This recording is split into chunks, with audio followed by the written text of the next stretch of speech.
कपि के वचन प्रेम सुनी उपजा मन विश्वास जाना मन क्रम वचन यहाँ कृपा सिंधु परदास।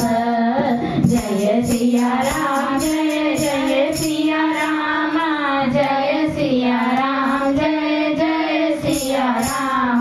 हरि जन जाति प्रीति अति गाढ़ी सजल नयन पुलकावली वाणी पाड़त विरह जलधि हनुमाना भयहु तात मोहु जल जाना। अब कहु कुशल जाऊ बलिहारी अनुज सहित सुख भवन खटारी। कोमल चित कृपाल रघुराई कपि के भेषु धरि निठुराई। सहज बानी सेवक सुखदायक कबहु सुरसिरत रघुनायक।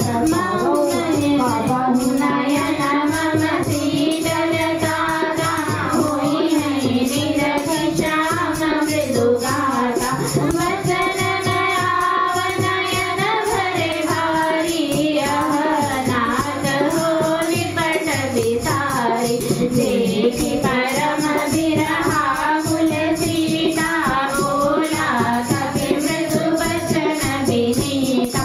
मातु कसल प्रभु अनुज समेता तव सुख दुखी सुकृपा निकेता।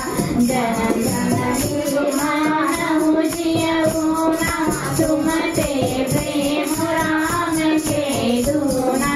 जय सिया राम जय जय सिया राम जय सिया राम जय जय सिया राम। रघुपति कर संदेश गुण मनहि हरिरा। अस कहि कपि गद गद भयो हरे विलोचन नीरा। जय सिया राम।